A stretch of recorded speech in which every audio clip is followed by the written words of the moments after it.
ఇల్లు కట్టుకున్న ప్రతి ఒక్కరికి కామన్‌గా ఇంట్లోకి రావడానికి ఒక మెయిన్ డోర్ ఫ్రేమ్ పెట్టుకుంటాం.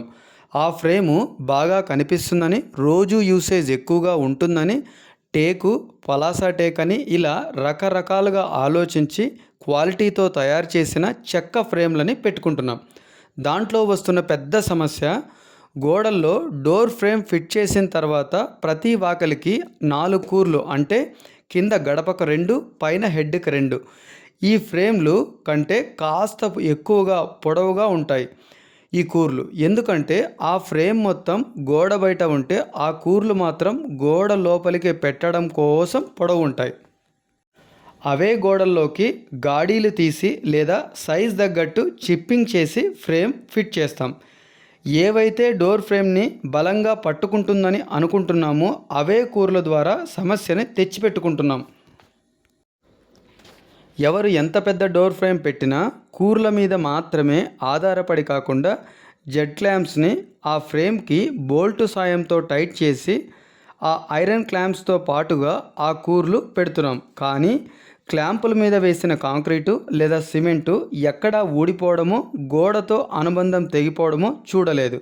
కానీ అదే గోడలో ఉండే ఫ్రేమ్ కంటే ఎక్స్ట్రాగా ఉన్న కూర్లకు మాత్రం కొన్నాళ్ళ తర్వాత సిమెంటు ఊడిపోవడమో, డొల్ల శబ్దం రావడమో జరుగుతుంది. ఐరన్ క్లాంపులు ఉన్న చోట సిమెంటు ఊడిపోలేదు.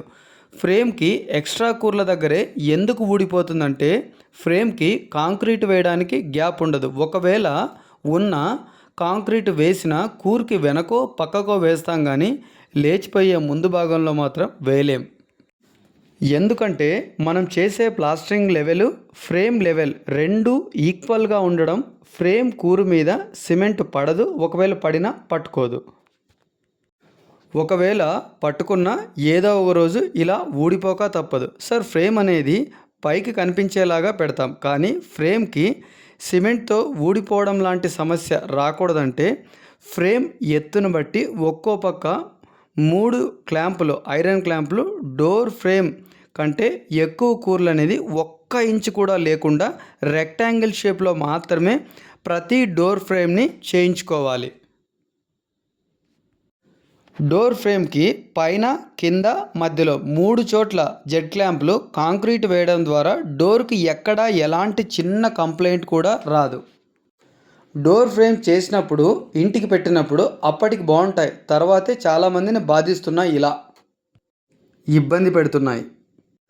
ఇలాంటి సమస్య రాకూడదనే మేము డోర్ ఫ్రేము ఎలాంటి సైడ్ కూర్సు ఎక్స్ట్రాగా లేకుండా కట్ చేసి 3 చోట్ల, అంటే 2 పక్కల 6 జెడ్ క్లాంపులు కాంక్రీట్ వేసి మరీ ఫిలప్ చేస్తున్నాం. ఇలా చేయడం వల్ల ఈ సమస్య ఎప్పటికీ రాదు.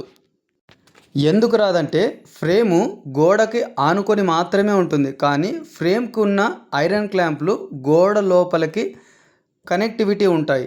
ఈ ఐరన్ అనేది సిమెంటు, కాంక్రీట్లో బాగా కలిసిపోతుంది కాబట్టే అలా జరుగుతుంది. కలిసిపోకపోతేనే ఇలా ఊడిపోయే సమస్య వస్తుంది. సూర్యుడు చూడ్డానికి మాత్రమే కనిపిస్తాడు, ఎవ్వరూ కలవలేరు. అలాగే చెక్క అనేది మట్టిలో నుంచి పుట్టుకొచ్చింది, మట్టిలో మాత్రమే కలిసిపోతుంది. ఈ చెక్క ఎప్పటికీ సిమెంట్తో కలిసే పరిస్థితి ఉండదు, కలిపే ప్రయత్నం కూడా ఎవరూ చేయొద్దండి. ప్రత్యామ్నాయ మార్గాలు ఏమంటే, డోర్ సైజుని బట్టి కావలసినన్ని జెడ్ క్లాంపులు వేసుకుంటే ఇలాంటి సమస్య ఏ డోర్ ఫ్రేమ్కి రాదు. ఈ ఫ్రేమ్ అనేది ఇంటి మీద ప్రేమతోనో, ఇంటి సేఫ్టీ కోసమో పెడుతున్నాం. ఈ చెక్క ఫ్రేమ్లో ఎక్కడ పెట్టినా ఇలాంటి సమస్య వస్తుంది. చెక్క ఫ్రేములకైతే ఇలాంటి క్లాంప్స్ వేసుకుంటే ఎలాంటి సమస్య రాదు. ఒకవేళ ఆర్టిఫిషియల్గా ఉన్నదానికైతే ఎలా పెట్టుకున్నా ఏం కాదు.